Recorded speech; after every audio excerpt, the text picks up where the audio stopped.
Símbolos de muerte en una cámara subterránea del Capitolio.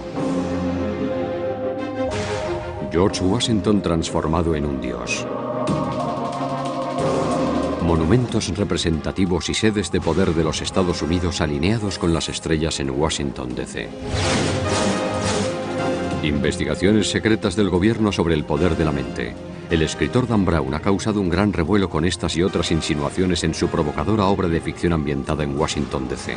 Examinamos a continuación todos estos secretos y, separando realidad de ficción, nos aventuramos en busca del símbolo perdido.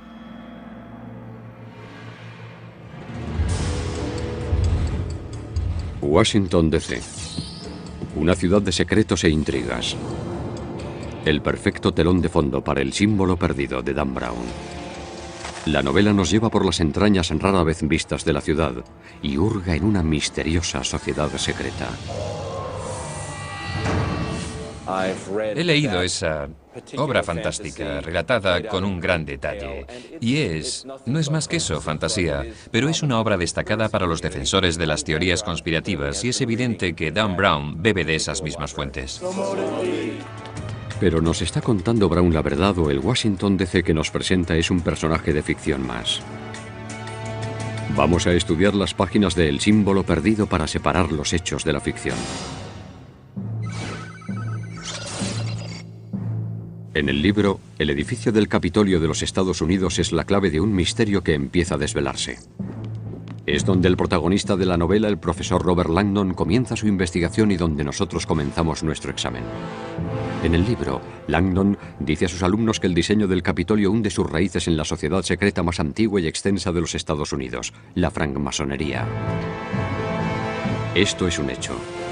Un ilustre masón jugó un papel fundamental en su planificación, el primer presidente de los Estados Unidos, George Washington. En mi opinión, Washington merece más crédito del que se le concede en cuanto al trazado y aspecto de la ciudad de Washington. Él aprobó los planos, decidió qué planos se utilizarían, decidió que el edificio se construyera con piedra en lugar de ladrillo. Otro hecho que se menciona en el libro es que la ubicación del Capitolio fue sugerida por un francés, el urbanista mayor Pierre L'Enfant. Esto también es cierto. Yo creo que el plan original era eclipsar a Inglaterra en todos los aspectos, y se decidió que todo comenzara aquí. Pero francamente Washington D.C. era entonces nada más que plantaciones de tabaco. De hecho, a los diplomáticos británicos se les incentivaba con una asignación tropical adicional para que vinieran a servir aquí, porque se consideraba un destino poco deseable inicialmente. Cuando L'Enfant estaba allí intentando visualizar cómo sería la ciudad, describió esta colina como un pedestal en espera de un monumento. Y aunque L'Enfant no diseñó el Capitolio, sí eligió su ubicación, y Washington estuvo de acuerdo en que aquel era el lugar donde debía levantarse el Capitolio. En la novela, el profesor Langdon sorprende a sus alumnos al decirles que el presidente George Washington colocó la primera piedra del Capitolio en una ceremonia masónica tradicional. Una vez más, el dato es correcto.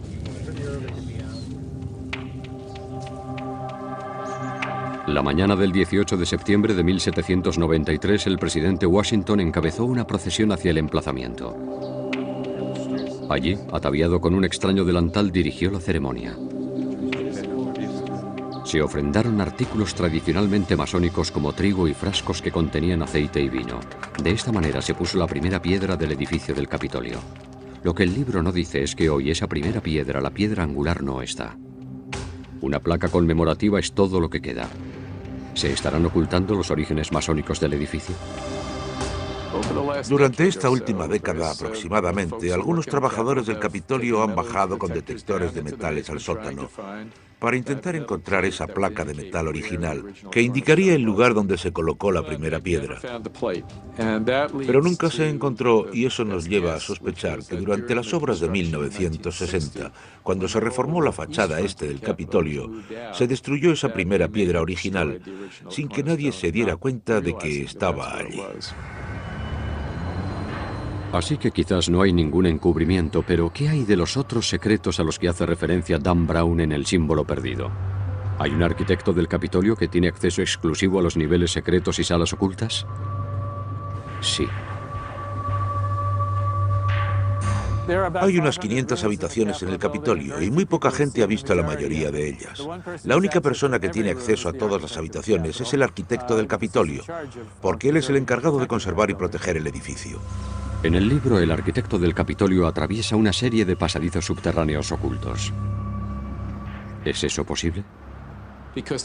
Dado que la imagen externa del Capitolio estaba tan fijada en la mente de la gente, no se podía hacer nada que cambiara el aspecto exterior del edificio, de manera que solo quedaba ampliar hacia abajo. Hay 4 pisos subterráneos, es decir, 4 pisos bajo el lugar donde George Washington puso la primera piedra. Hay oficinas del Senado y la Cámara de Representantes, y hay un enorme centro de visitantes. En la novela se describe también una serie de túneles que conectan el Capitolio con algunos edificios circundantes. ¿Existen realmente? ¿Y cuál es su finalidad?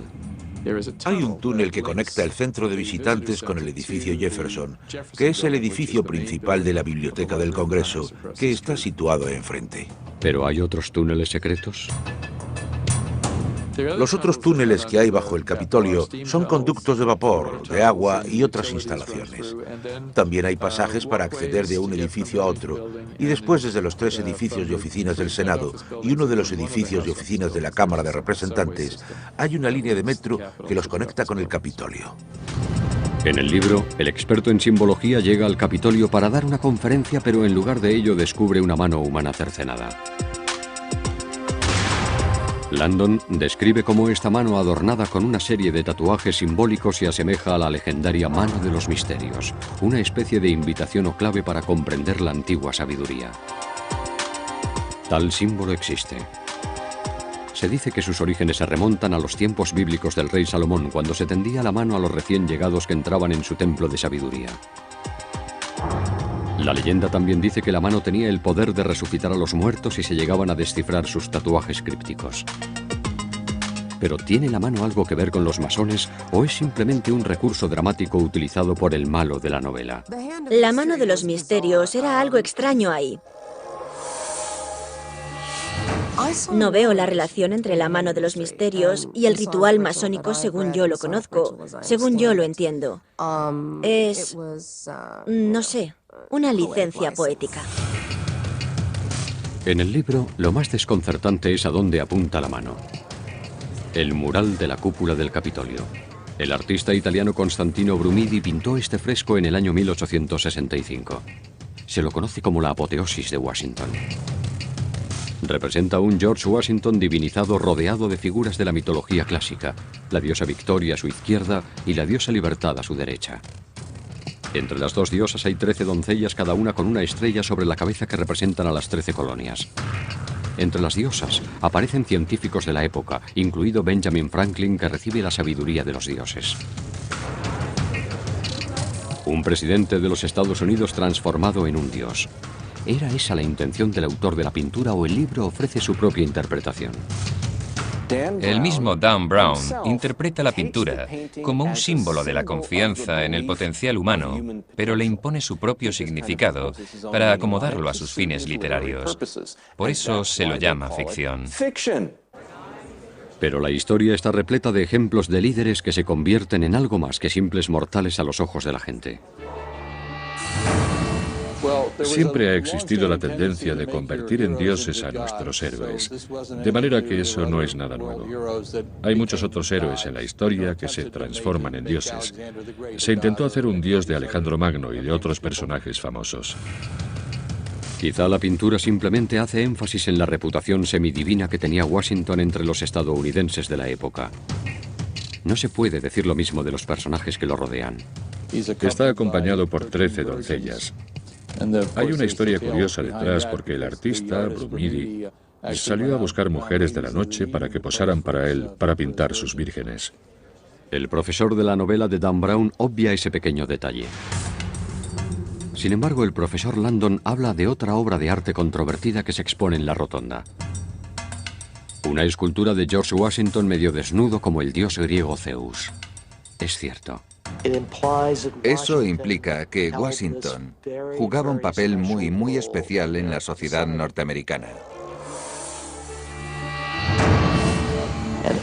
Cada vez que los otros fundadores estaban contra la pared y había que elegir al líder entre todos los líderes, ese era George Washington. Los estadounidenses lo sabían.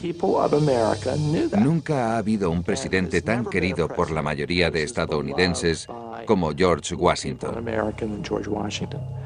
Un periodista escribió un artículo en el que decía que si George Washington se presentara para presidente, conseguiría todos los votos. Y no se refería a votos electorales, se refería a cada uno de los votos de cada uno de los norteamericanos. De manera que tal vez George Washington era casi divino entonces. Pero ¿por qué un dios griego? ¿Y por qué con el torso desnudo? El Congreso compró una estatua de Washington. Se sintieron un tanto avergonzados cuando la descubrieron y vieron que Washington solo llevaba una pequeña túnica que le cubría el regazo. Al público no le gustó. Uno de los primeros comentarios que se hicieron en cuanto se descubrió fue que parecía que acababa de salir del baño y estaba cogiendo una toalla. Cuando Nathaniel Hawthorne vio la estatua, dijo que ni la propia madre de Washington le vio nunca desnudo. En 1964 la estatua fue trasladada desde el Capitolio y se exhibe ahora en el Museo Smithsonian de Historia Americana. Pero en el Capitolio queda otro recordatorio del legado de Washington, tal como se sugiere en la novela. Hay una estrella incrustada en el suelo de la cripta del Capitolio. La intención era enterrar a George Washington en el Capitolio, debajo de esa estrella. Habría sido algo muy simbólico. La tumba de Washington, que nunca fue ocupada por Washington, se encuentra todavía bajo esa estrella que hay en el centro. Aunque el libro no lo refleja, la razón por la que Washington no fue enterrado en el Capitolio se remonta a la noche de su muerte. En diciembre de 1799, a la edad de 67 años, Washington agonizaba por una grave infección en la garganta. Poco antes de morir, debilitado por las sangrías, le pidió a Martha que le hiciera un último favor. Había escrito 2 testamentos. Le llevaron las 2 copias de los testamentos y dijo, «Quema este delante de mí». Nunca sabremos qué diferencia había entre uno y otro.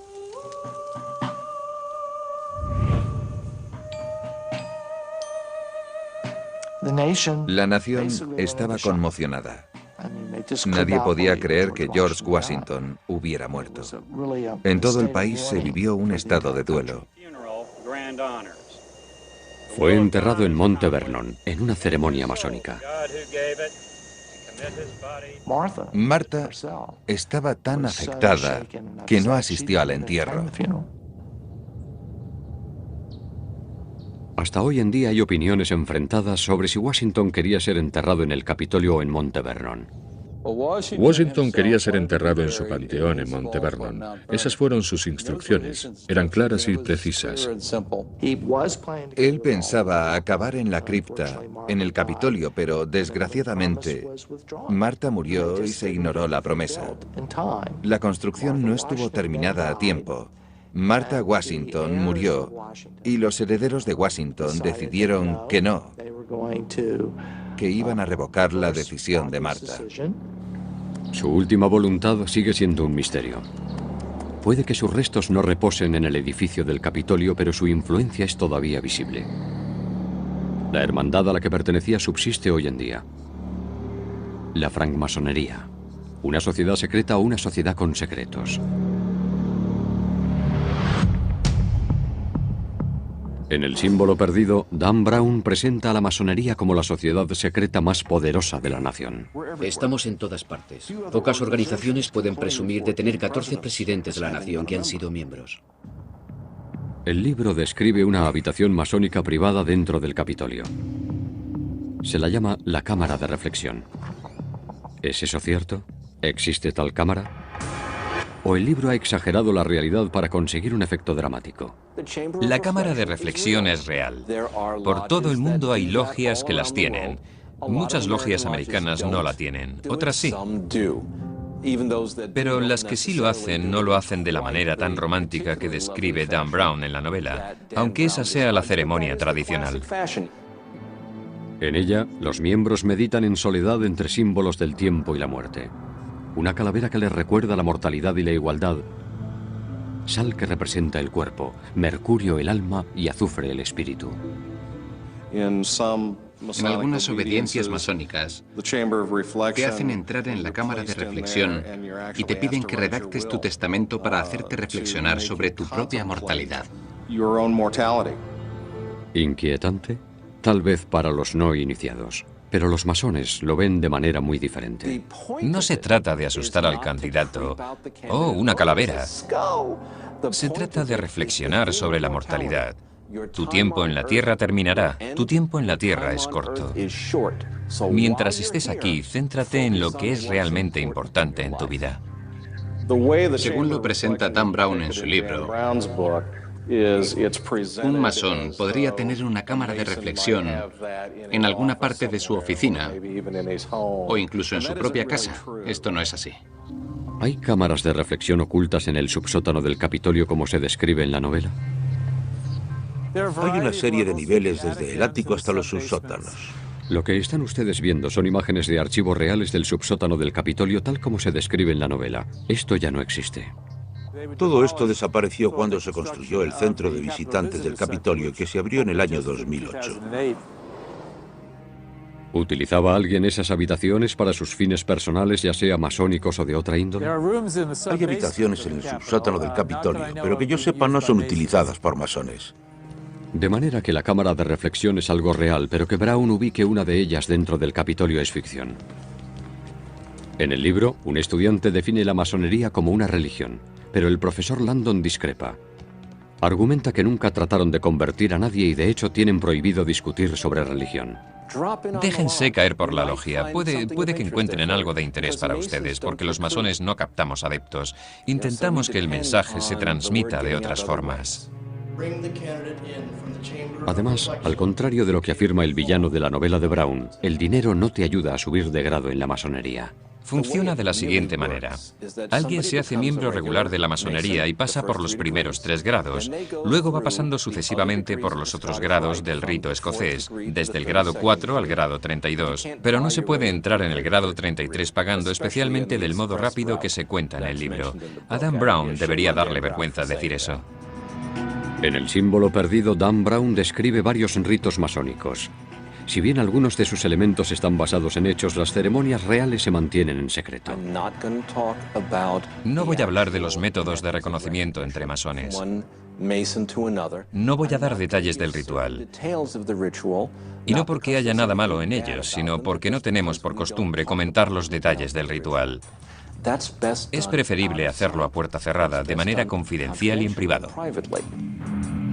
Esta recreación se montó con la ayuda de otro maestro masón para comprender mejor sus métodos que se perciben como algo demencial. El candidato entra en la logia sin saber realmente en qué va a consistir la experiencia. Al comienzo de la ceremonia, ni siquiera ve el local porque, conforme al ritual, se le vendan los ojos. El candidato es guiado alrededor de la estancia siguiendo un patrón determinado. La francmasonería se construye alrededor de una iniciación ritual. Iniciación que, a su vez, se construye alrededor de la utilización de símbolos. El ritual es una reafirmación de los orígenes masónicos. El significado de los ritos masónicos está claro. Hay que comprender que el ritual masónico procede de verdaderos albañiles. Albañiles que ponían ladrillos. Albañiles que eran los arquitectos de su época. Ese es el propósito fundamental del ritual. Mantenernos conectados con el pasado y conectados con nuestras creencias. Secretos y símbolos de muerte, tétrico o simplemente mal interpretado. En el libro, el villano de Brown bebe vino en un cráneo. ¿Hacen eso los masones? Los candidatos beben de un cráneo. Digamos que se hace. Bien, y digo yo, ¿y qué? La ceremonia descrita en el símbolo perdido es un rito de una organización de renegados del rito escocés del siglo XIX. Es el rito Sarno. Resulta que ese rito que se emplea desde hace ya unos 2 siglos se ha hecho público. y en él se apoya Dan Brown. No es el ritual que emplea hoy el rito escocés en la jurisdicción sur. Lo único que asusta del ritual es cuando se saca de contexto. Oh, que me corten la garganta si alguna vez rompo este juramento. Que me abran el pecho y dejen expuesto mi corazón. Todo eso es solo teatro. En el libro, un estudiante se refiere a los disparatados rumores que rodean a los masones. Eso es definitivamente cierto. Esa gente debe tener poder, debe tener mucha influencia, y la única razón por la que no vemos cómo ejercen su influencia es porque son muy buenos guardando secretos. Se les acusa de ser extraterrestres reptilianos. Creo que se les acusa de más cosas que a ningún otro grupo. Y creo que en parte el motivo es que el ritual se mantiene en secreto. Y parte del problema es que hasta muy recientemente los francmasones no han respondido a este tipo de acusaciones, lo que les convertía en el blanco perfecto. En el libro, un masón habla de la importancia de guardar sus secretos incluso bajo amenaza de muerte. Eso es cierto. En el siglo XXI, mantener la palabra dada es algo excepcional, ¿verdad? Vemos realities televisivos en los que la base del éxito está en no cumplir la palabra, en clavar al otro un cuchillo por la espalda, en no mantener las coaliciones. Pero así la sociedad no avanza, así no se construye la civilización. De manera que uno de los fines del secretismo masónico es que la persona aprenda a mantener su palabra incluso en cosas insignificantes, con la idea de que eso le formará para mantener su palabra en las cosas importantes.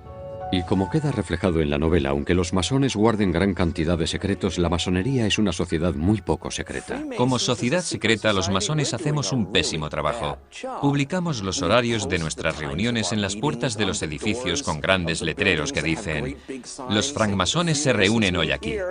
Muchos de nosotros llevamos anillos, insignias y muchas otras cosas que nos identifican como masones. Si somos una sociedad secreta, lo estamos haciendo francamente mal.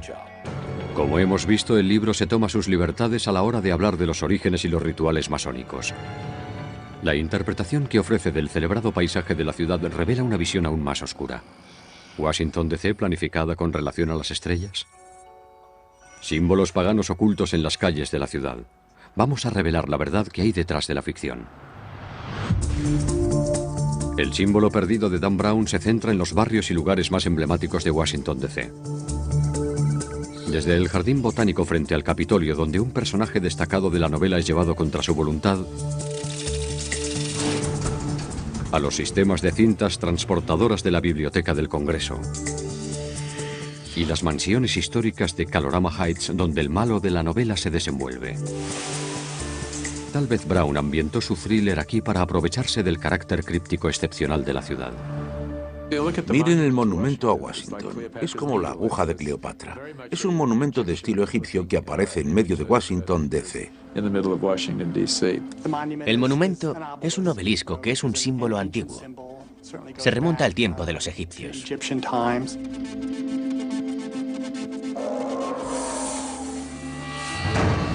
Básicamente es un símbolo fálico gigante que también, como he dicho, tiene relación con el sol, con lo masculino. En el libro se afirma que el monumento a Washington tiene un remate de aluminio con la inscripción Laus Deo, Dios sea alabado en latín. Eso es cierto, pero nadie puede verlo. El extremo era este pequeño pedazo de aluminio. El aluminio era muy valioso cuando se terminó el monumento en 1886.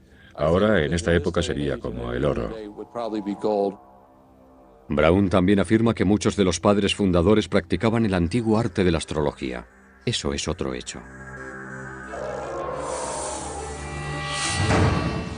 Benjamin Franklin era astrólogo.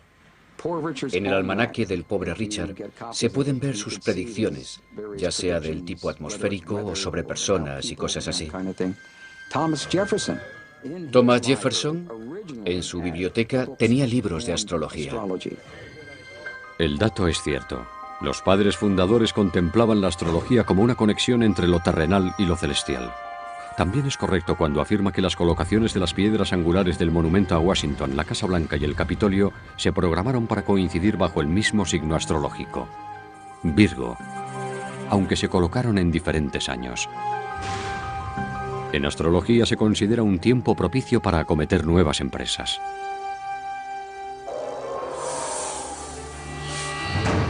La gente pregunta qué tiene que ver Virgo con Washington DC. Es una constelación.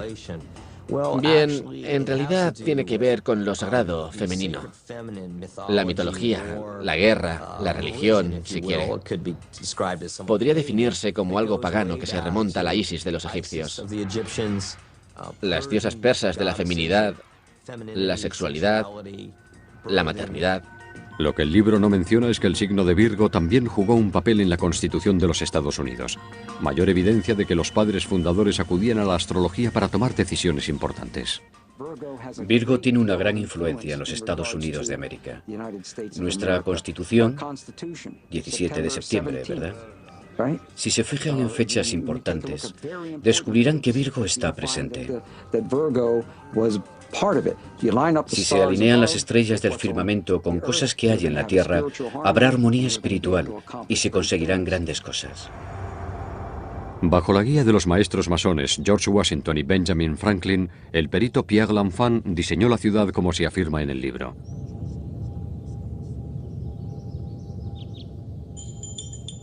En el libro, Brown describe a los padres fundadores creando Washington como una realización de la Ilustración, una nueva Atlántida, donde la razón, la ciencia y la libertad triunfarían sobre la ignorancia y la oscuridad. Esto es un hecho. Aunque no se menciona en el libro, George Washington en particular creía que esta capital debía ser tan grandiosa como la más grandiosa del mundo. Washington sentía que tenía que ser una ciudad monumental. Tenía que ser una ciudad a la que la gente respetara, como a las capitales europeas. Y aunque los Estados Unidos eran una nación joven y pujante, él miraba hacia adelante, hacia el futuro. Washington diseñó la ciudad para reflejar la gloria de Atenas y Roma, aquí, en este nuevo mundo. Estamos aquí en los bancos del río Potomac, en Alejandría, Virginia, donde se colocó la primera piedra de la ciudad de Washington en abril de 1791 por los masones George Washington y otros que llegaron aquí para designar esto como el vértice inferior de lo que era entonces un cuadrilátero inclinado. Así. Y ese es el vértice sur. La novela insinúa que el urbanista de la ciudad, Pierre L'Enfant, trazó las calles de manera que se representaban símbolos masónicos. El plano de L'Enfant puede verse como un mapa en Freedom Plaza, una localización fundamental en la historia de ficción. Aquí, en el libro, el personaje de Catherine Solomon afirma que el billete de $1 de los Estados Unidos contiene una estrella de Salomón oculta, un símbolo masónico clave. Eso es cierto. Dibujen una línea uniendo las letras MASON y combínenlo con la pirámide. Desde que L'Enfant diseñó la ciudad, la gente no ha dejado de buscar símbolos y significados.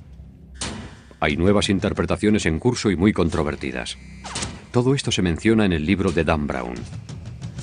Cuando se mira el trazado, aparecen signos como un pentagrama. Algunos de los supuestos símbolos, incluyendo el sello de Salomón de 6 puntas, han sido identificados.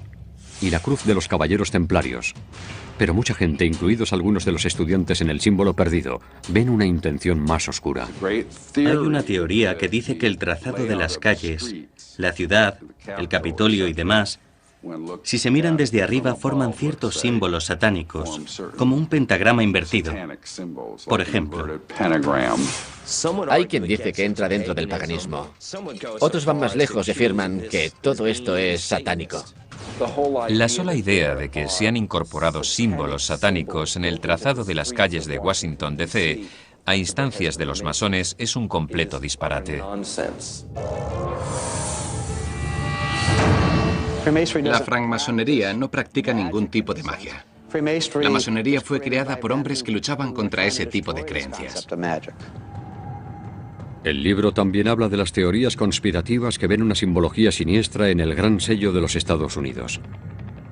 En el reverso hay una pirámide inacabada de 13 niveles de piedras. En el anverso aparecen 13 estrellas dispuestas en forma de hexagrama. Para algunos esos son símbolos masónicos con significado satánico. Otra vez el 13. Quiero insistir en esto. No es un símbolo satánico, no es nada negativo. En realidad se simbolizan los 13 estados que fundaron esta nación. Los padres fundadores buscaron símbolos que representaran la durabilidad de la nación. La pirámide simboliza fuerza y duración, algo que permanece para siempre. Otro símbolo supuestamente sospechoso es el ojo que todo lo ve, situado encima de la pirámide. Se presenta como un icono siniestro en el intento del villano por exponer los secretos de la hermandad. Para los masones, sin embargo, esto representa el ojo de Dios, un recordatorio de que Él siempre está observando sus pensamientos y sus actos. No hay nada satánico, no hay nada necesariamente pagano europeo en el ojo que todo lo ve.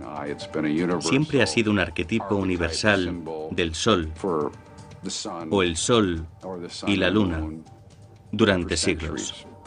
Era realmente una declaración positiva. El ojo dentro del triángulo básicamente quería decir, estamos fundando esto bajo la protección de Dios. Es una gran declaración. Los teóricos de la conspiración cuestionan estas ideas sobre el Gran Sello. Pero lo cierto es que los masones no están detrás del ojo o la pirámide en el Gran Sello. De los 3 comités del Congreso y las 14 personas que estuvieron involucradas en el diseño del Gran Sello, solo una de ellas era un francmasón, y ese era Benjamin Franklin. Y ellos detestaban sus ideas. Le decían que sus ideas eran estúpidas. Como bien afirma el experto en simbología de la Universidad de Harvard, de la novela de Brown, estas imágenes son símbolos universales que aparecen en muchas culturas y no forman parte de la masonería. No hay nada demoníaco en sus símbolos, sus templos. Ellos solo quieren libertad. Quieren la separación de la Iglesia y el Estado. Quieren la libertad de culto. El libro se ha tomado ciertas libertades al hablar de los símbolos y rituales masónicos, pero va incluso más allá con su enfoque de una nueva ciencia muy controvertida.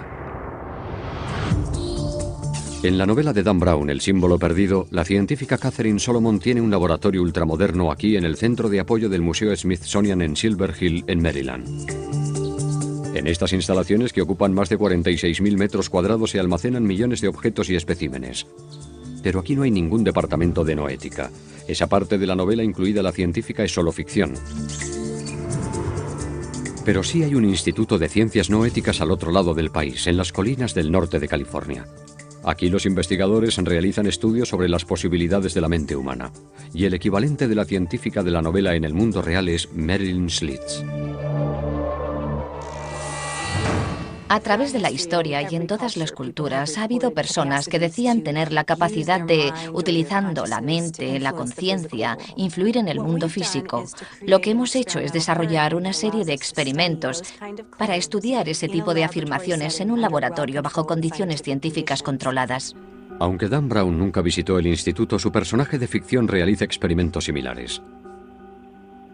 El experimento de la intención, por ejemplo, trata de determinar si una persona que mira a otra que se encuentra en otro lugar puede afectar a su salud física.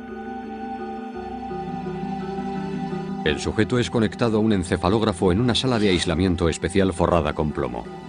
Muy parecido al cubo de aislamiento utilizado en el laboratorio ficticio de la novela de Dan Brown, esta habitación está insonorizada y aislada de forma que ninguna onda de radio puede penetrarla, así que no es posible hacer trampa. La imagen en la pantalla va cambiando aleatoriamente entre tomas en directo del sujeto y del espectador. Cada vez que aparece la imagen del sujeto, el espectador intenta enviar pensamientos de afecto y consuelo. Así funciona básicamente el experimento. Lo que intentamos averiguar es si es cierto o no que cuando se centra la atención en una persona distante, su fisiología se despierta. Más o menos como si oyera su nombre susurrado, por ejemplo. Y cuando no se la mira, esa reacción desaparece. Esa es la esencia del experimento. El sujeto desconoce cuándo su imagen aparece en la pantalla, de manera que no puede tratarse de una reacción a un estímulo físico.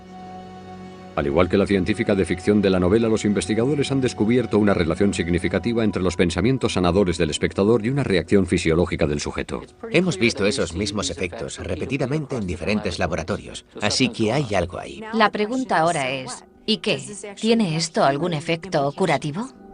Lo asombroso es que el efecto tiene lugar sin ninguna conexión física.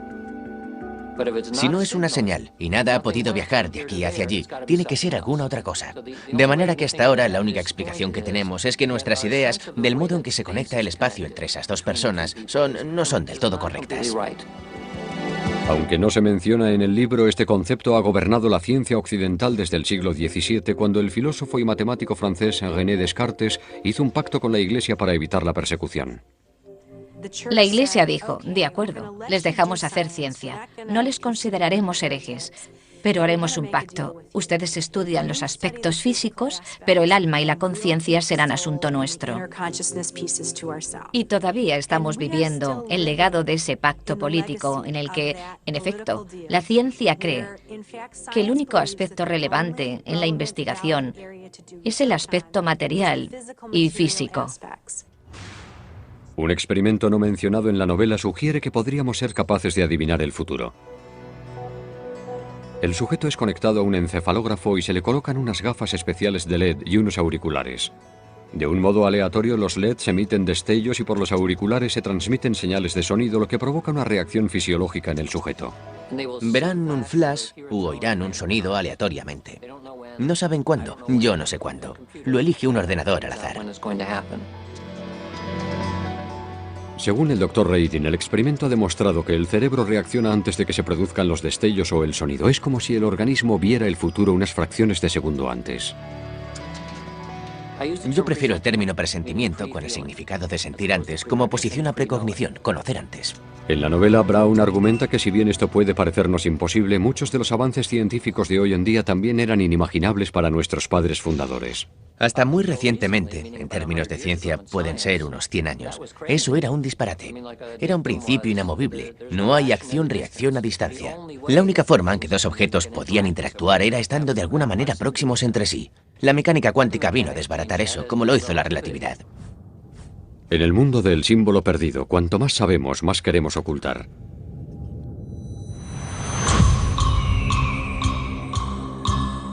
En un momento crítico de la novela, la vida de un personaje principal pende de un hilo. Para salvarse le pregunta a un extraño: ¿no hay ayuda para el hijo de la viuda? La frase es en realidad una señal masónica secreta de socorro. El libro hace referencia a una obra ceremonial real que representan solo los masones de más alto grado. La ceremonia hunde sus raíces en la tradición masónica más antigua y es considerada el ritual masónico más sagrado.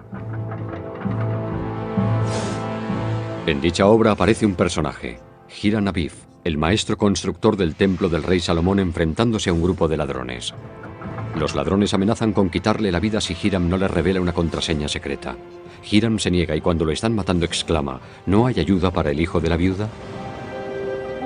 Hoy, el coraje de Hiram y la fidelidad a su palabra de no revelar el secreto es un principio básico para todos los masones. Otro grupo cuya existencia misma depende de códigos y cifras es la Agencia Central de Inteligencia. En el símbolo secreto, un director de seguridad de la CIA irrumpe en el Capitolio y toma el mando. ¿Es cierto que la CIA tiene la autoridad suficiente para tomar las riendas con la excusa de que se trata de un asunto de seguridad nacional? Tradicionalmente, el FBI es el que se ocupa de los asuntos que se refieren a la seguridad nacional. El director de seguridad de la CIA no tiene esa autoridad. No tiene mayor autoridad que usted y que yo para detener a un ciudadano. Peter Ernst ha pasado 35 años de su vida en la CIA realizando operaciones encubiertas por todo el mundo. Lo que sí encuentra cierto en el libro de Dan Brown es el uso que hace el personaje de los mensajes codificados. Los códigos y los mensajes cifrados eran muy importantes en la CIA. Toda la información por cable que entraba y salía de la central a los agentes de campo y viceversa estaba codificada. Cuando reclutábamos agentes y los poníamos a trabajar y no podíamos reunirnos personalmente con ellos, utilizábamos lo que se llama comunicación impersonal. Se escribía todo, se codificaba y se enviaba a la gente. Los agentes y los oficiales de inteligencia de la vida real también se comunican utilizando teléfonos seguros. Son teléfonos en los que la conversación queda encriptada. Y naturalmente es una encriptación automatizada. No tienes que sentarte tú a escribir una conversación en código. Otro misterio que aparece en la novela de Dan Brown es Cryptos. El libro afirma que esta escultura está en terreno de la CIA y que un ejército de desencriptadores no ha conseguido descifrarla por completo. ¿Existe tal escultura y quién ha sido capaz de dejar perplejos a los espías más expertos? Cryptos, que en griego significa oculto, es obra del artista James Sanborn. En una curiosa entrevista para la televisión, Sanborn habla de su obra. Me pareció oportuno diseñar una obra de arte para una agencia secreta que se fuera desvelando lentamente y mantuviera un cierto nivel de interés. En 1991, Sanborn descubrió criptos ante una audiencia de espías escépticos. Lo que vieron fue una gran escultura representando un pergamino de cobre que en forma de S emergía de lo que parecía ser una impresora. En el pergamino había un texto encriptado complejo dividido en 4 secciones que constaba de 1800 caracteres.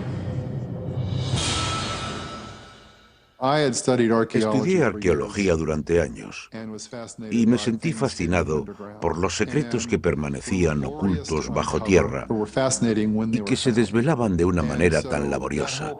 Y de alguna manera quería que Criptos fuera algo muy similar, una escultura que se revelara.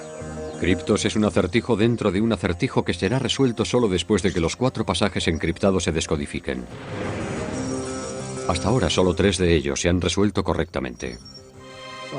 Daba por hecho que esos primeros segmentos se resolverían en cuestión de días, como máximo semanas. En realidad les llevó 9 años. Estaba en la agencia hablando con un contratista y me dijo, ¿sabes que cuando todo estuvo terminado, vinieron aquí con radares de neutrones que penetran en el terreno y un montón de artilugios radioactivos para inspeccionar la zona? Si la pista está en algo enterrado en el terreno, nadie lo sabe. Y Sanborn no abre la boca. El símbolo perdido describe una dirección y un puzzle al que se refiere como Franklin Square.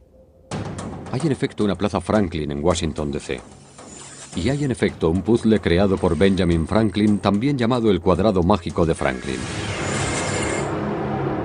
En este ancestro de los sudokus, las cifras en diagonal, horizontal y vertical suman lo mismo. Pero los códigos y cifrados tienen otras funciones, además de ser herramientas para el espionaje. Un apretón de manos particular identifica a un extraño como amigo. Cerraduras con combinación protegen objetos de valor de los ladrones. Y como describe el libro, se dice que códigos y cifrados guardan los secretos del conocimiento de los místicos. De hecho, el título inicial de El símbolo perdido hacía referencia a un antiguo texto críptico conocido como La llave de Salomón. La llave de Salomón es el título de un manual de magia medieval. Llave en el sentido de manual de magia ritual. A lo largo de los años son muchos los que han afirmado que han descifrado los códigos y que dominan los secretos de la magia negra de Salomón. En el libro de Dan Brown, el villano está inspirado en Aleister Crowley, un hombre que afirmaba haber descifrado los secretos de la llave de Salomón. Este hombre existió. Aleister Crowley, una de las figuras más famosas de la magia ritual del siglo XX, está descrito muy fielmente. El propósito básicamente es obtener poder. Su deseo, su objetivo, es convertirse en un dios oscuro que domine a los demonios. Es lo que él quiere conseguir con el poder, que espera, le será otorgado por su observancia ritual. A finales del siglo XIX, Crowley ganó notoriedad utilizando amuletos y talismanes de influencia salomónica en rituales ocultos exacerbados por el sexo y las drogas. Crowley escribió libros y viajó por todo el mundo dando conferencias donde detallaba sus secretos místicos y astrológicos. La jerarquía de la Iglesia consideraba a Crowley un hereje y lo calificó como el hombre más perverso del mundo.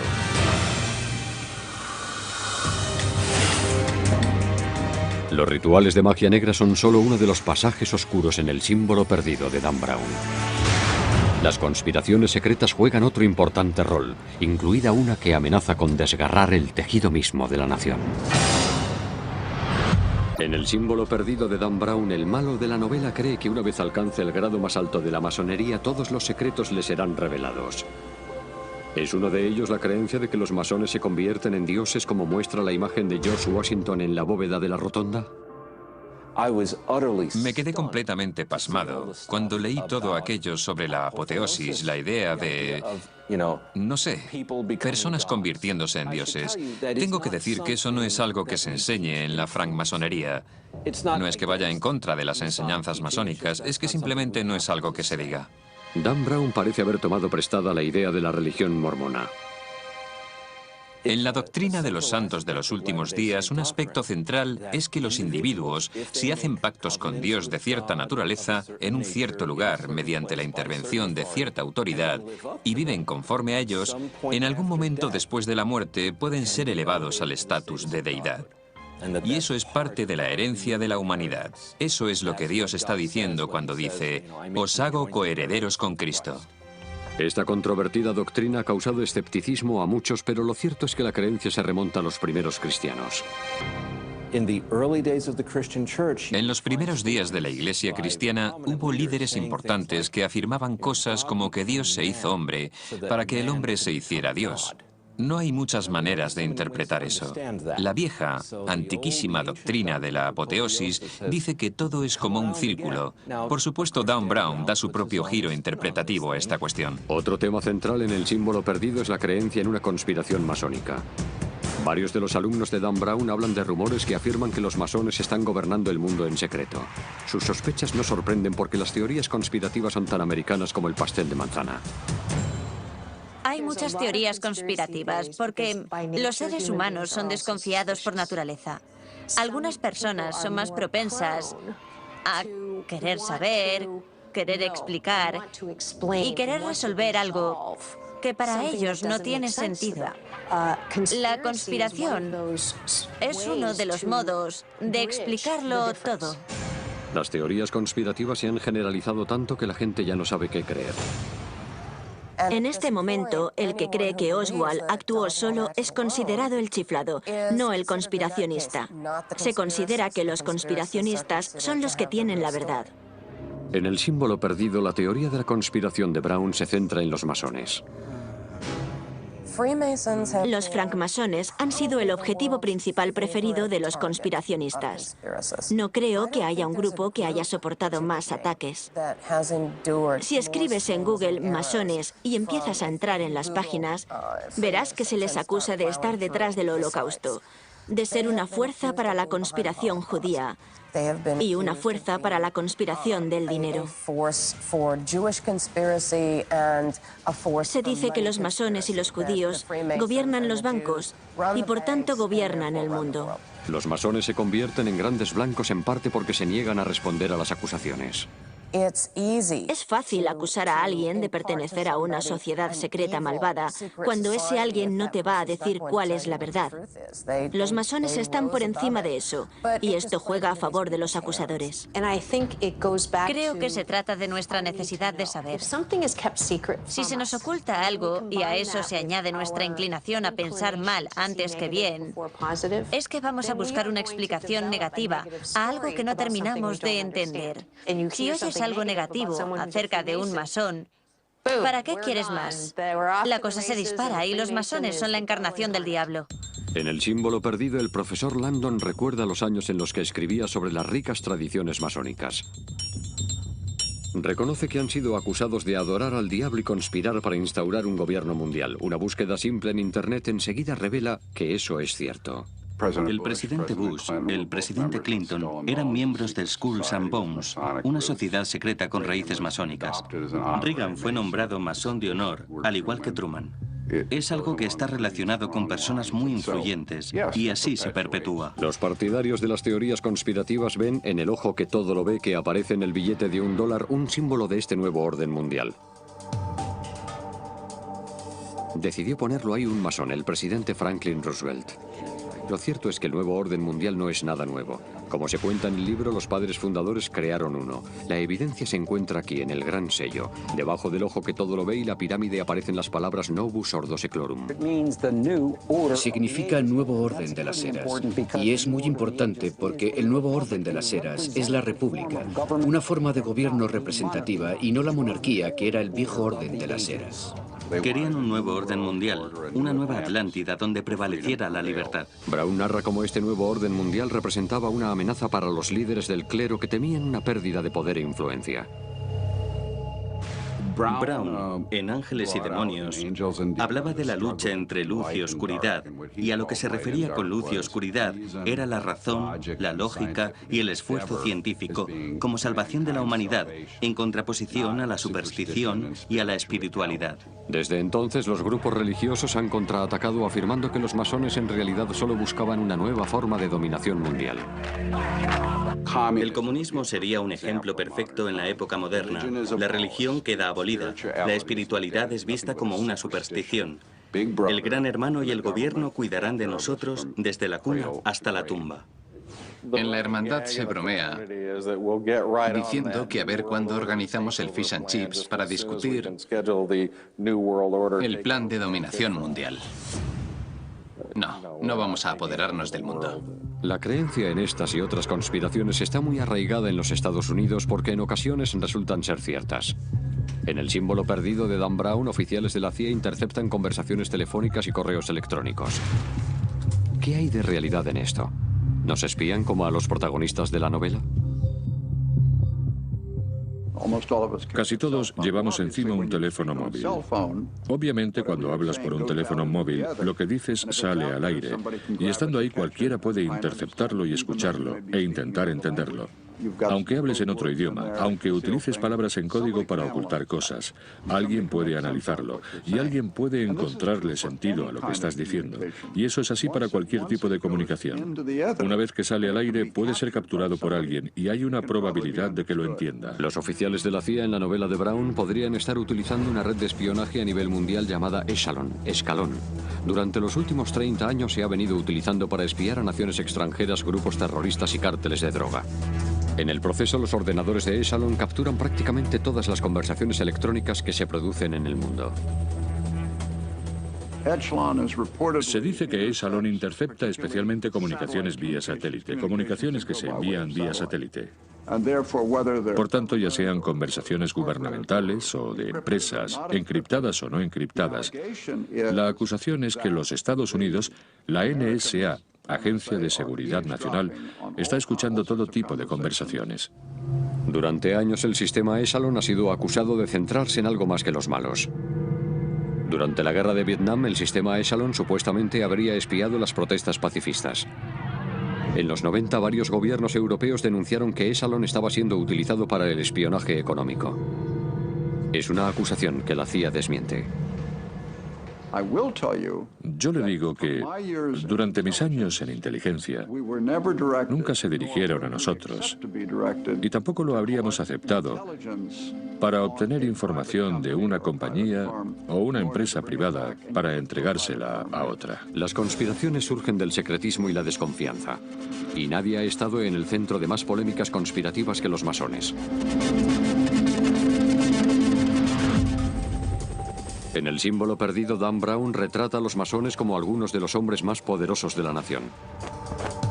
¿Es eso cierto? Es un hecho que 14 expresidentes de los Estados Unidos eran masones reconocidos, cerca de un tercio del total.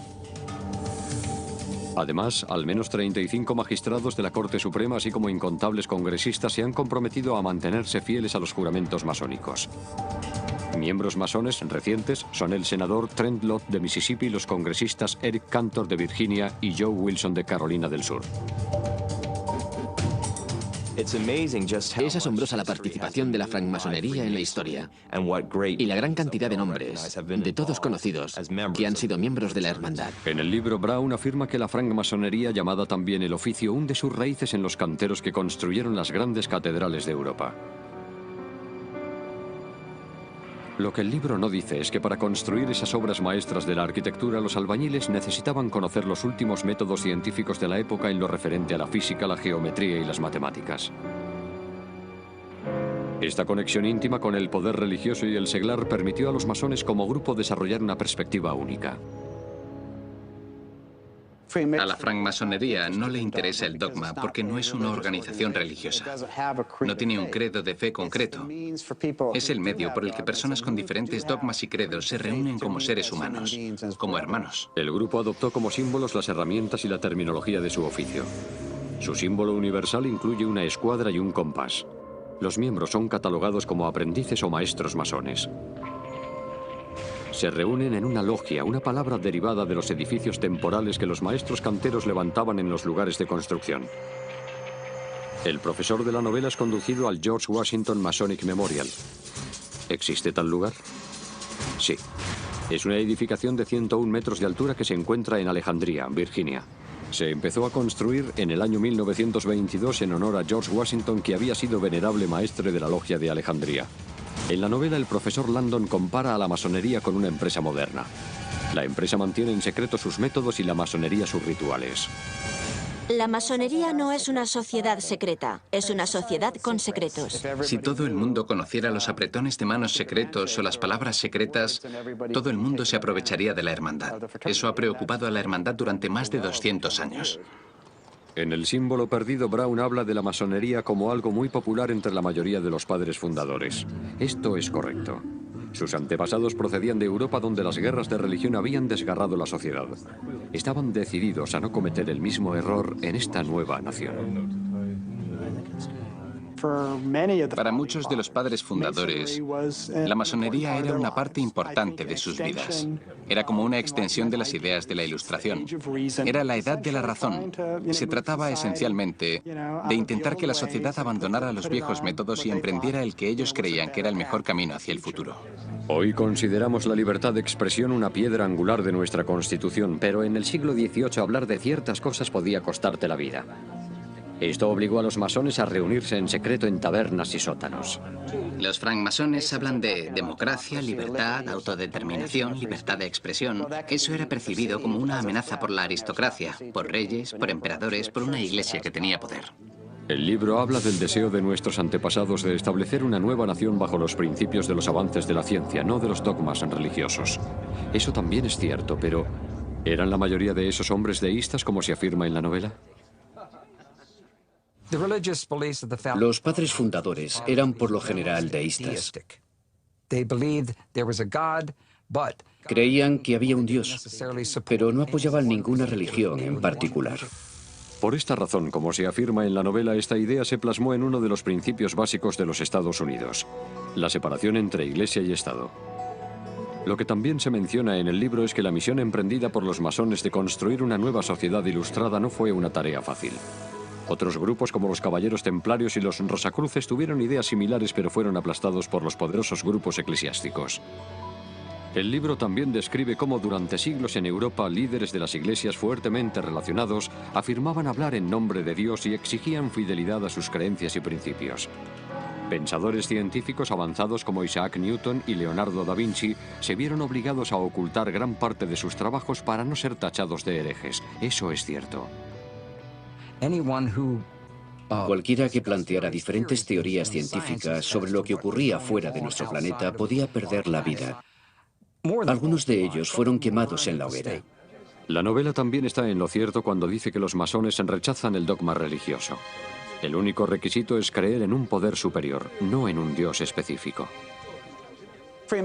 Lo que hace la francmasonería es estimular al hombre en su fe, no animarle a que imponga su fe a los demás. Lo que están diciendo básicamente, y es lo que odian los fundamentalistas, es que hay diferentes caminos para llegar a un mismo destino. Esa amenaza se convierte en realidad con la firma de la Declaración de Independencia en 1776.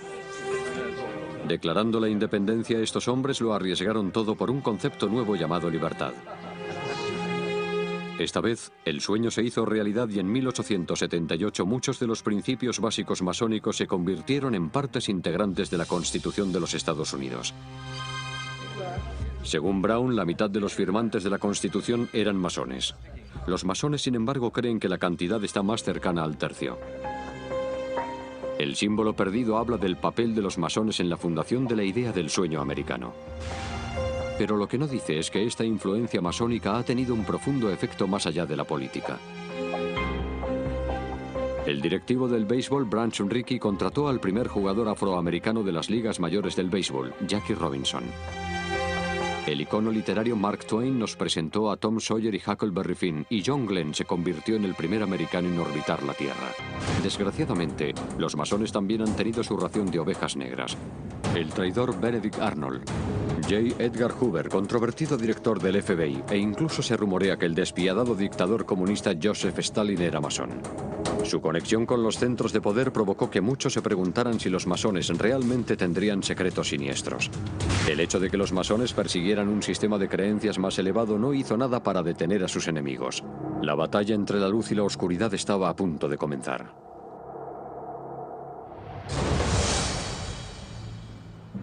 El objetivo del villano de El símbolo perdido son los masones, lo que incluye a algunos de los hombres más poderosos de la nación.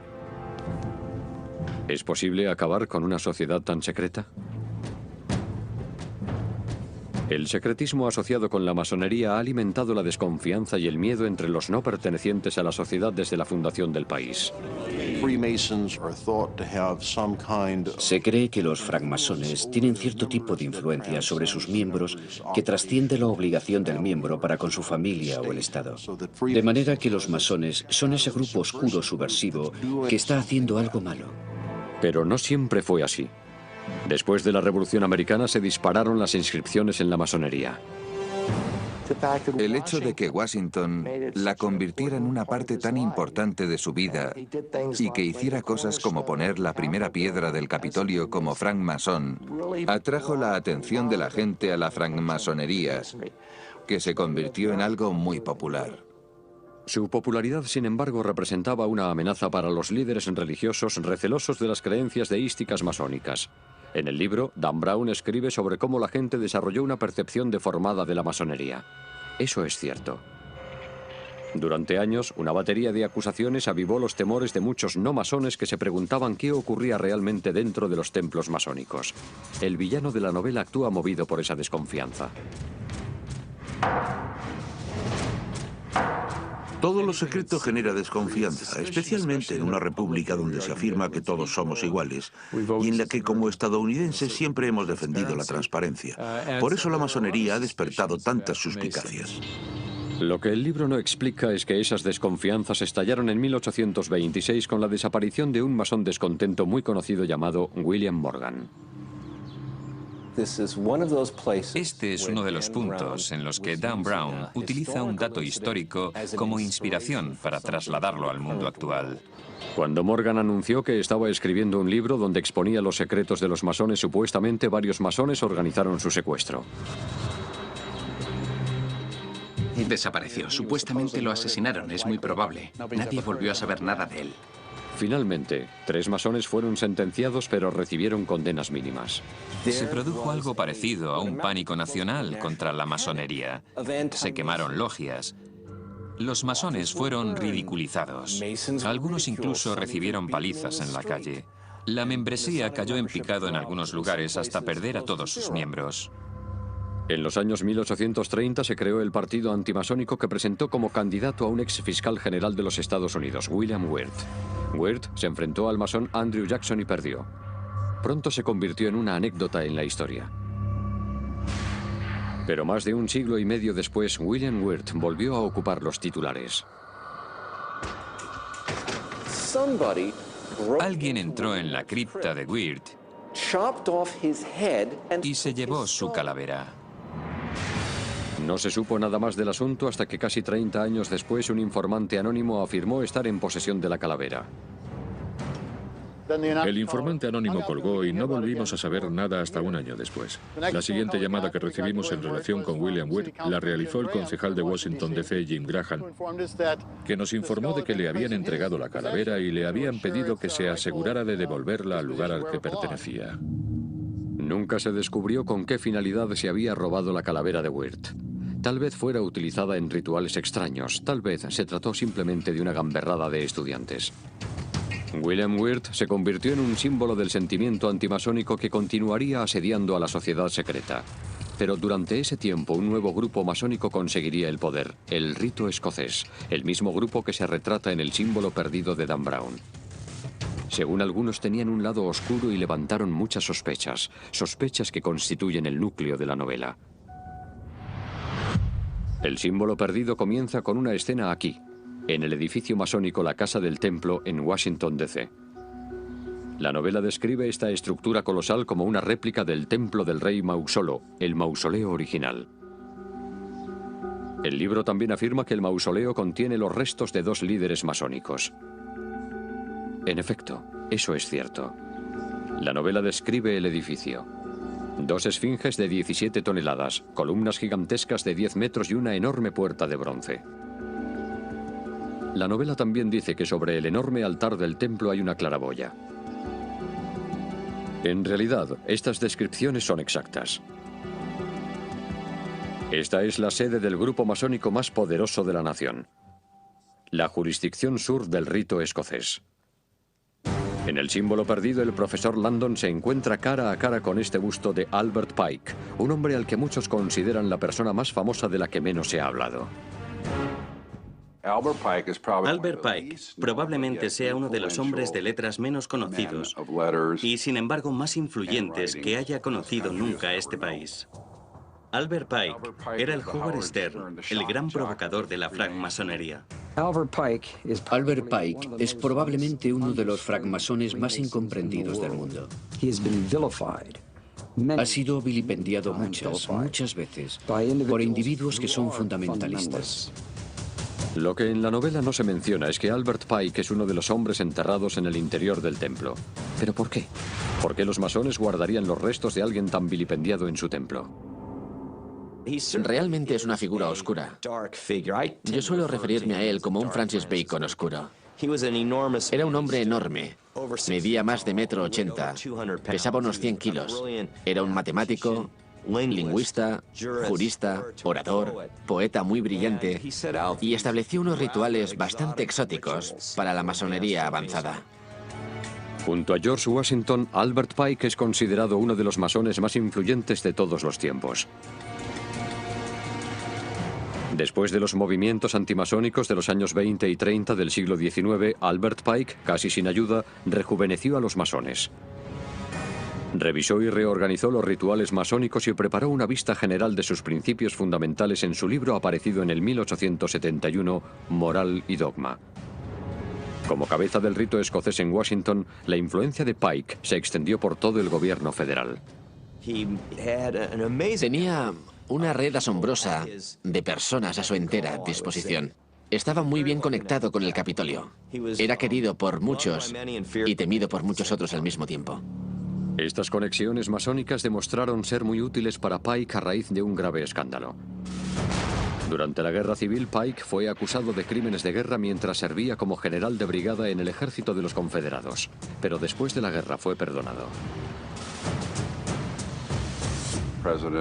El presidente Andrew Johnson le concedió el perdón formal en Washington, D.C. durante una ceremonia ritual masónica. Pike devolvió el favor haciendo a Andrew Johnson masón de alto rango del rito escocés. A menudo se dice que Johnson concedió el perdón a Pike porque era un subordinado del gran comendador. Hubo otros rumores. Como Brown menciona en su novela, los masones han sido acusados de muchas supuestas conspiraciones. Una de ellas involucraba a Pike como líder de un grupo secesionista sureño clandestino conocido como los Caballeros del Círculo Dorado. La idea era oponerse al poder y la influencia de los Estados Unidos en Norteamérica por todos los medios posibles, derrocando al gobierno en 1860, dividiendo al país y provocando la guerra civil. Después de la Guerra Civil, otros rumores vincularon a Pike con un grupo aún más controvertido, el Ku Klux Klan. En mi opinión, esos individuos son los mayores fabuladores de los que he tenido noticia. Y me molesta mucho que hagan afirmaciones como que Pike era miembro, uno de los miembros fundadores que crearon el Ku Klux Klan. Mentiras. Los ataques contra Pike continuaron aún después de su muerte. El escritor Dan Brown toca el tema cuando uno de sus personajes describe a los masones como adoradores del diablo. Lo que la novela no menciona es que en 1894 un ex masón contrariado que escribía bajo el seudónimo de Leo Taxil describía a Pike y los francmasones del rito escocés como confabulados con el demonio. Conoció a una mujer que le dijo que era como la ramera, la medium que las logias masónicas utilizaban en sus diabólicas orgías sexuales y ceremonias de magia negra y misas negras a puerta cerrada. El Vaticano lo aprovechó y procuró que se predicara desde el púlpito de todas las iglesias. Taxil fue tan lejos como para decir que Albert Pike creía que Lucifer es Dios. Esto está basado en una cita del libro de Pike, Moral y Dogma, donde Pike se refiere a Lucifer. Los grupos antimasónicos inmediatamente se agarraron a esto como prueba de que Albert Pike era satanista. Básicamente decían que por mencionar a Lucifer era un adorador del diablo. Era un adorador del diablo satánico, el mayor de todos ellos. El Papa de la época escribió edictos que decían específicamente que era un hombre peligroso. Los masones, sin embargo, afirman que Pike utilizaba el nombre de Lucifer con su significado original latino, que es portador de luz. No se refería a Satán, se refería a una estrella, se refería a la estrella Venus. No se trata de adoración al diablo ni adoración a Satán. A lo que él se refería con eso era a la luz, la iluminación a través de la lógica, de la razón y de la ciencia. Leo Taxil finalmente se retractó diciendo que se lo había inventado todo, pero el daño ya estaba hecho.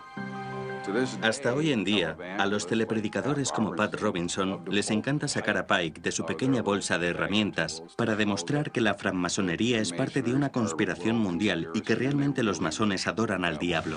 Tal como Pike fue acusado de controlar a los masones, el gobierno de los Estados Unidos es sospechoso de estar implicado en el control de la mente. En El símbolo perdido, la científica de ficción de Brown habla de cómo los investigadores militares llevan tiempo estudiando la manera de aprovechar los poderes de la mente.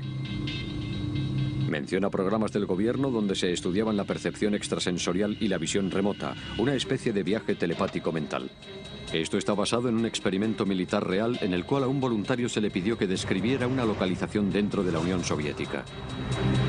Solo se le dieron las coordenadas geográficas, pero hizo un dibujo que tenía una similitud asombrosa con el lugar real al otro lado del mundo.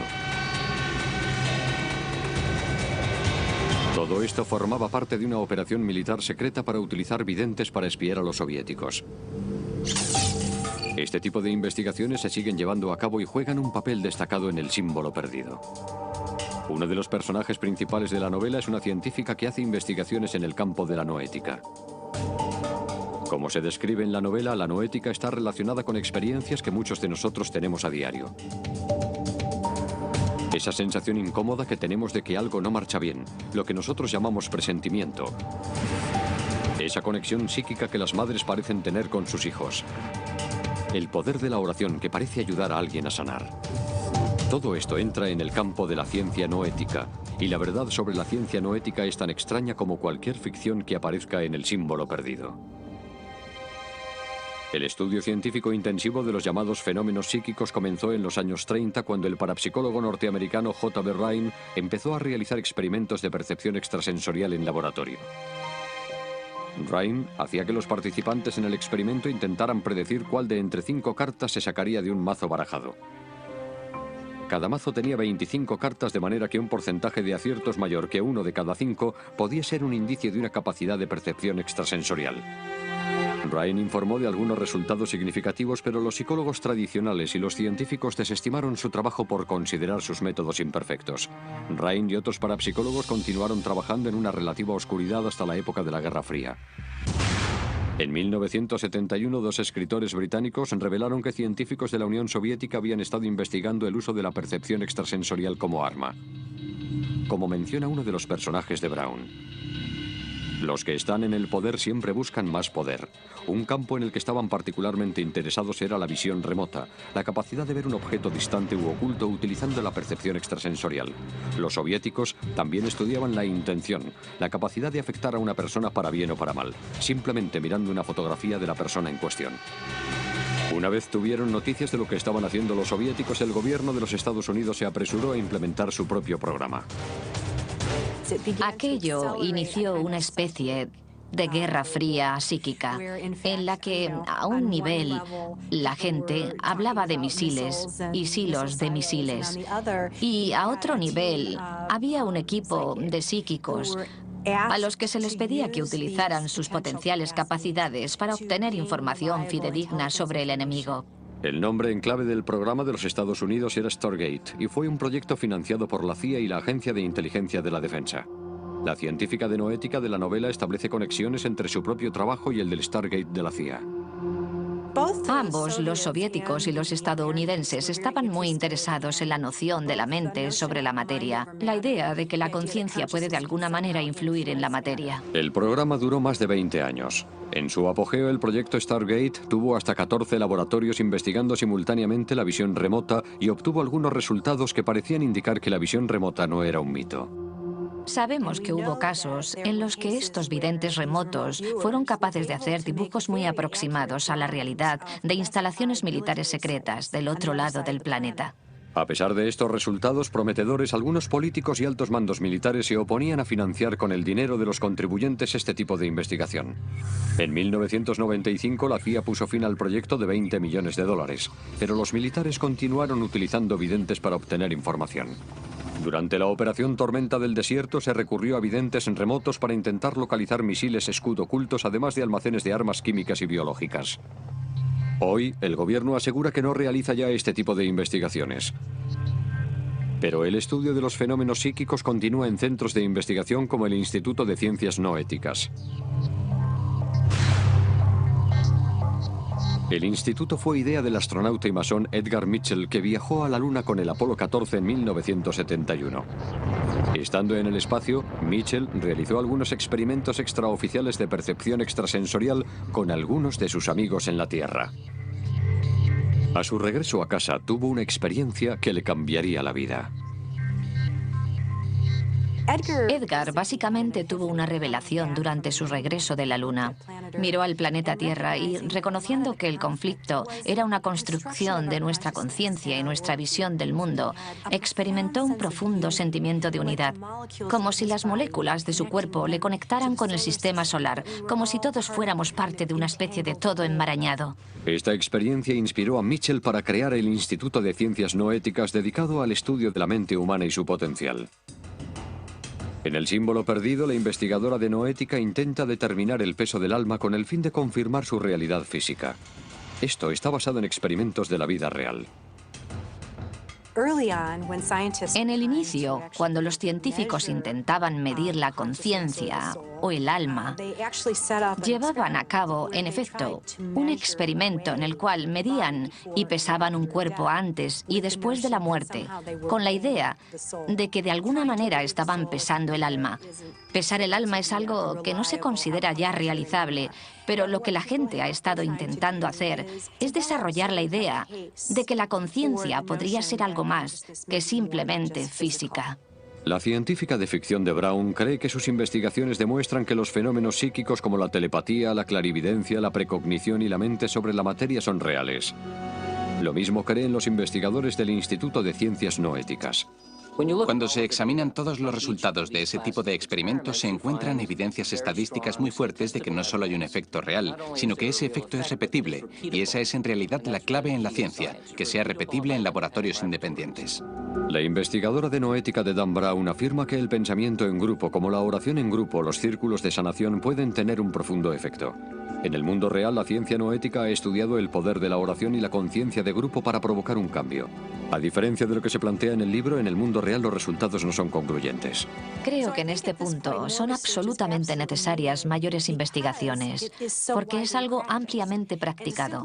Descartarlo simplemente porque no encaja en nuestro modelo científico convencional es cometer una injusticia con una experiencia de calidad con la que la gente ha convivido durante milenios. De manera que la ciencia en el libro de Dan Brown está a años luz por delante de las ciencias no éticas en la realidad. ¿En qué más la realidad no coincide con la ficción? Como hemos visto, Dan Brown ambienta su novela de suspense en un mundo de hechos y de posibilidades. Las cámaras de reflexión existen, pero no en el subsótano del edificio del Capitolio. El gobierno financió la investigación sobre los poderes de la mente, pero no en el Instituto Smithsonian. La mano cercenada está basada en una leyenda real. Y es cierto que el Capitolio de los Estados Unidos tiene un fresco en el que aparece George Washington como una figura divinizada. También hemos visto que algunos aspectos de la descripción de Dan Brown de un Washington oculto se basan en gente, localizaciones y sucesos reales. La ciudad, en efecto, tiene referencias a civilizaciones antiguas. El templo del rito escocés existe. Tiene 2 esfinges de 17 toneladas en la fachada principal y está coronado por una pirámide inacabada.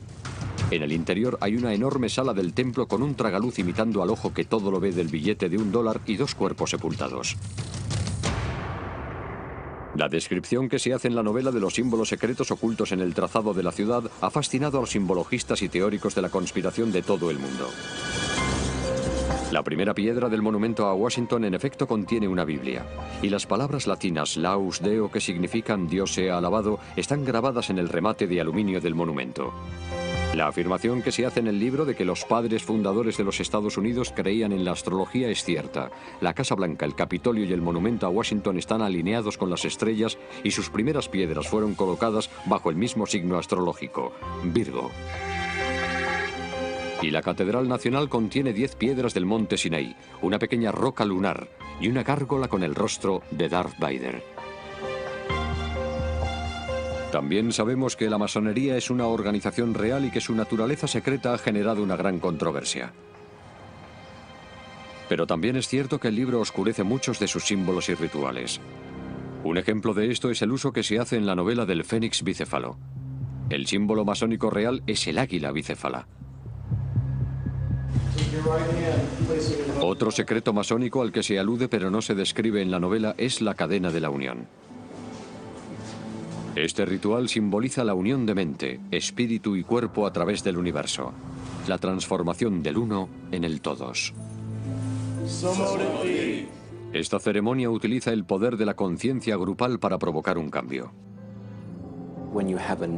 Cuando se tienen un número de personas centradas en un ritual específico, un ritual que han visto ejecutar quizás cientos de veces antes, uno esperaría, desde la perspectiva de la ciencia noética, ver algún tipo de cambio efectuado. Y ese es realmente el gran fondo religioso de esta novela, la idea de que la apoteosis es posible. ¿Por qué Dan Brown cautiva tanto a sus lectores con historias de códigos y claves? Tal vez sea porque a lo largo de la historia acontecimientos mundiales han cambiado a causa de mensajes secretos. Secretos que se mantuvieron y secretos que no. Una pista en la novela tiene que ver con un rompecabezas único creado por Benjamin Franklin, uno de los padres fundadores más innovadores y francmasón. Benjamin Franklin era un hombre único. Es un hombre que sin ayuda ninguna inventó importantes instituciones sociales, como las bibliotecas públicas y el servicio postal en las colonias. Que escribió convincentemente sobre filosofía política.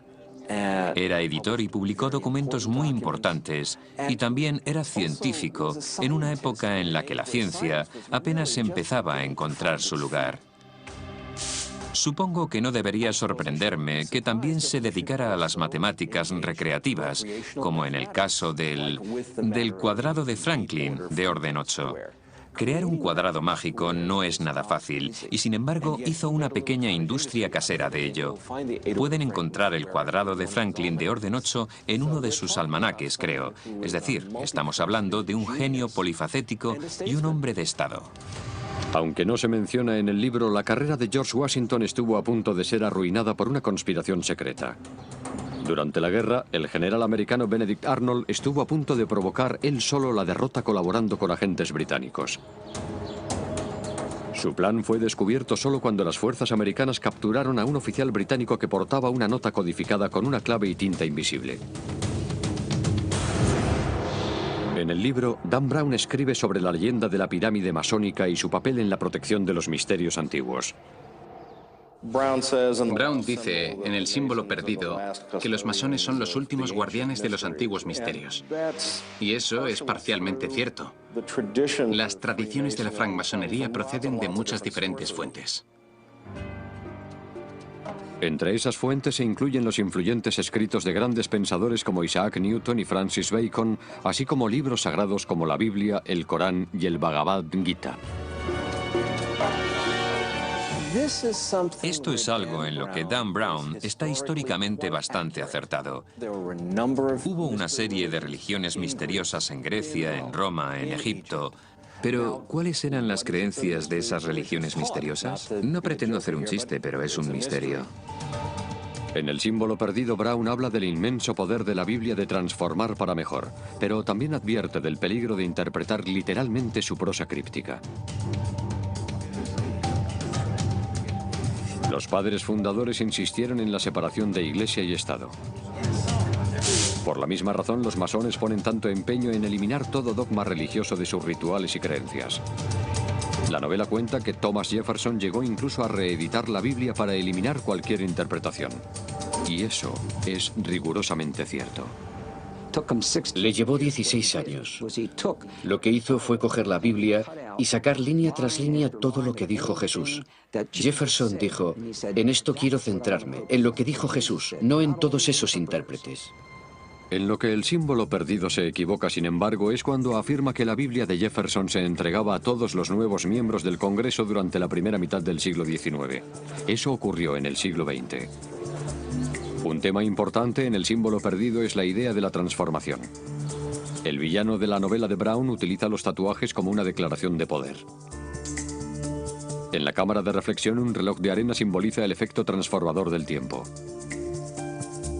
Y una científica no ética habla de la capacidad de la mente de transformar células cancerosas en células sanas. En El símbolo perdido de Dan Brown se habla de la transformación en dos sentidos. Uno es una especie de fanatismo que es muy excluyente y que a la larga conduce a una consecuencia negativa. Se puede pensar en la Alemania nazi como un movimiento de transformación. Y por otra parte, si observamos las tradiciones espirituales y de sabiduría del mundo, vemos que esos tipos de transformaciones pueden conducir a un florecimiento de nuestro potencial humano. Tal como El símbolo perdido ilustra, los padres fundadores comprendieron ese vínculo con el pasado. Juntos forjaron una nación, una nueva Roma, que incorporaba esas creencias. Hay algo que une a todos los masones: la búsqueda de la luz. Buscan la sabiduría, la verdad. Intentan hacer de sí mismos mejores personas con esa búsqueda de la luz. Como hemos visto, la novela utiliza hechos reales para crear una gran obra de ficción. Pero en ocasiones el mundo real es tan fascinante como uno imaginario.